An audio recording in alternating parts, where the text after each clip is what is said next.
When I first went to the University of Birmingham in 1964 to help Professor Richard Hoggett found the Center for Contemporary Cultural Studies, no such thing as cultural studies yet existed.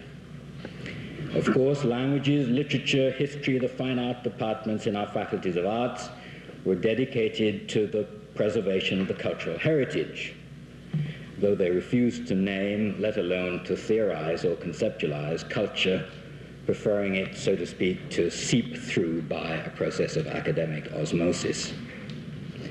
The social sciences, on the other hand, dealt sometimes with what they were pleased to call the cultural system, but this was a pretty abstract thing, composed of, so to speak, of networks of abstract norms and values. There was little of the concern which Richard Hoggett and I had in questions of culture.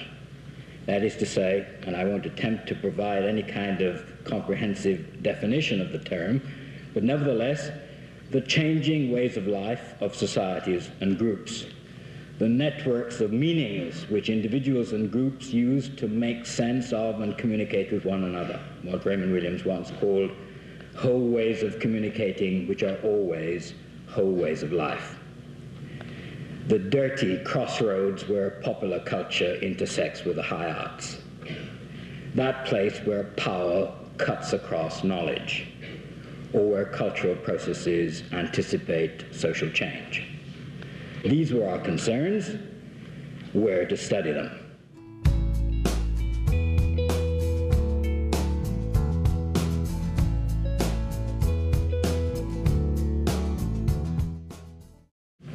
At that time, we taught no anthropology at Birmingham, and besides the English on whom we wished to turn our inquiring ethnographic gaze had not yet learned to conceive of themselves as the natives. I remember sitting in Richard Hoggett's room discussing what we should call ourselves.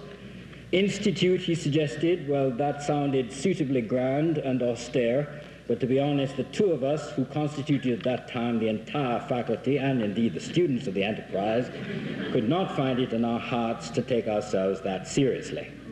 Well, what about center? Yes, that had a more informal, rallying point sort of feel to it, and we settled for that. Cultural studies came much more naturally.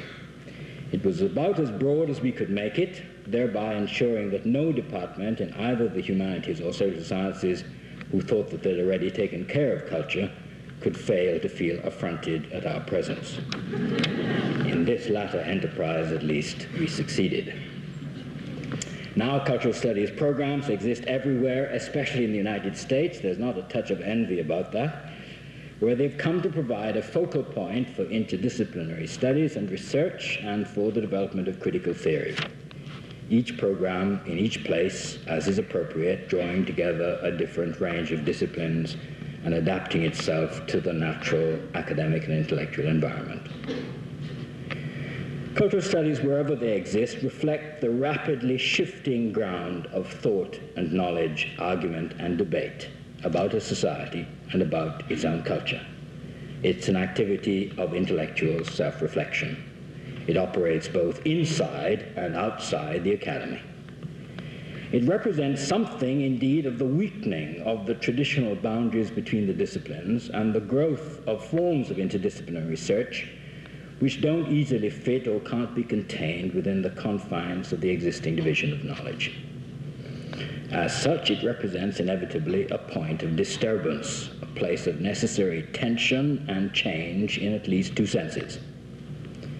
First, it constitutes one of the points of tension and change at the frontiers of intellectual and academic life, pushing for new questions, new models, new ways of study, testing the fine line between intellectual rigor and social relevance. It's the sort of necessary irritant in the shell of academic life which one hopes will sometime in the future produce new pearls of wisdom. But secondly, in thrusting onto the attention of scholarly reflection and critical analysis the hurly-burly of a rapidly changing, discordant and disorderly world, in insisting that academics sometimes attend to the practical life, the everyday social change that exists out there in a rapidly changing world, it tries in its small way to insist on what I want to call the vocation of the intellectual life.